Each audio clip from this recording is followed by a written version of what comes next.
Hello, this is Dread, and in today's video topic, we're going to be going over my day one experience with my Blast Rain Bleed Marksman in the Cycle Refresh event, the Imperial Uprising.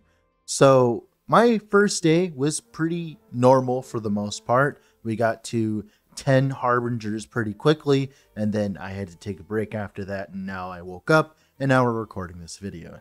I did try Aberoth one time, but I did not have enough chonk at all because guess what? I'm a marksman and marksmans aren't notorious for being tanky.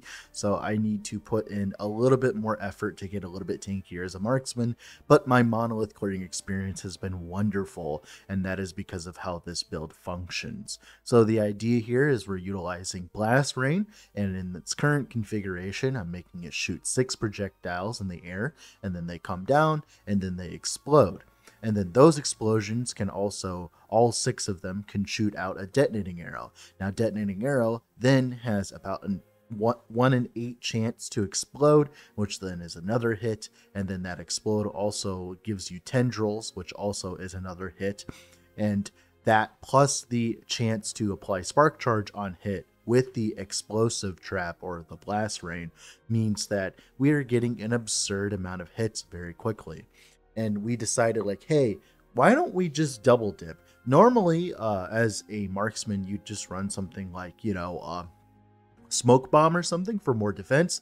But I realized, hey, we could run Umbral Blades for significantly more damage, and that's what we ended up doing. So we're actually running Shift and Umbral Blades at the same time to deal more damage. Now, before we go more into detail with the build and the event, if you haven't already, I'd heavily suggest leaving a like on the video and subscribing to the channel, as that is the best way of currently supporting me, and it's the best way of showing me you want more videos like this one.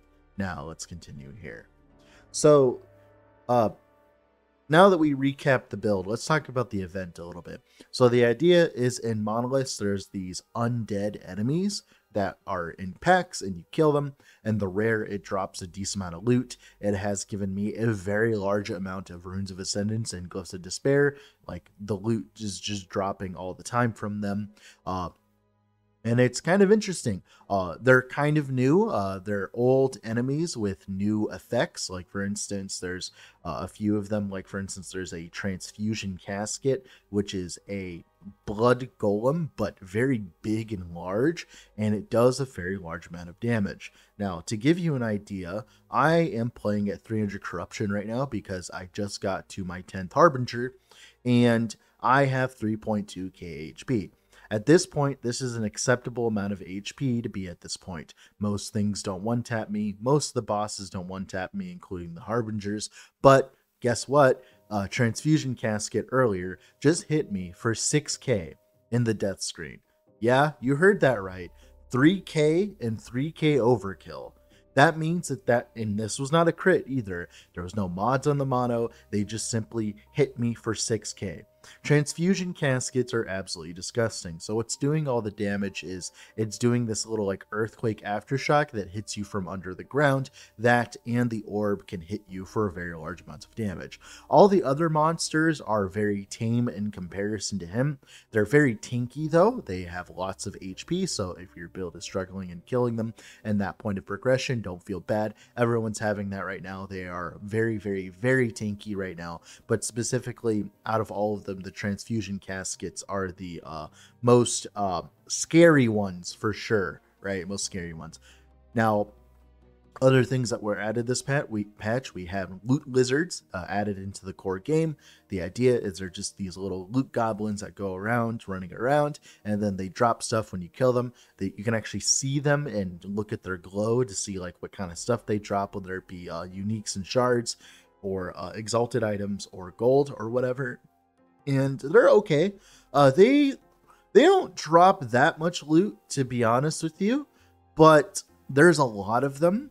Like, there's a very large amount of them. You'll see them all the time, and I'll be honest, at this point, I don't even go out of my way to kill them, but they just get accidentally killed all the time because, there's just that many in monos that, like, they end up just sitting in the middle of packs, and you end up killing them accidentally, and all of a sudden, the floor of the, the floor of the mono is filled with loot because you killed that rare from that pack from the Imperial Uprising event, and you also killed like two iguanas, and all of a sudden the floor is just filled with riches, and it's been fun. It's been fun having bunches of loot drop on the ground like that. It's nice to see, loot actually dropping on the ground for once instead of, just having to grind out favor. Speaking of that, the favor gain and the experience gain is absurd. I believe it's almost doubled in general, and reputation as well. I'm already reputation 10 after not playing that very much. Like, I'll be honest, I did not go very hard on the first day whatsoever. I think I played for maybe, I don't know, maybe at most like 14 hours total. I did not push as hard as I could have, and I still got to like 10 Harbies very quickly. So that's nice to see. And like I said, the reputation, the favor grind, I'll be honest, if they could just, like, I don't know, make the event modifiers just core, I think everyone would be happy with the amount of favor that we're grinding right now. It feels good enough to the point where it doesn't feel like it's ball busting.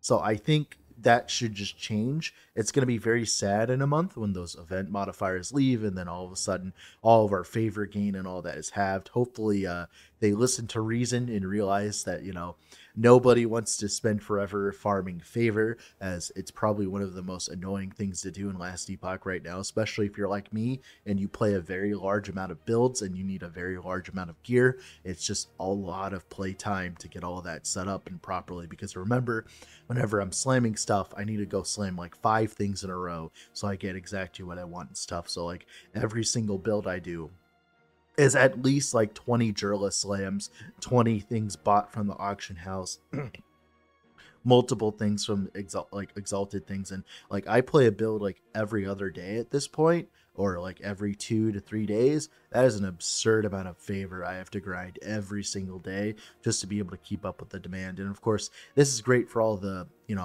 obviously this is great for all the COF people. The COF people also get benefits from this. Getting more favor in general just makes their lives so much easier, because one of the biggest things that keep you back in COF is favor.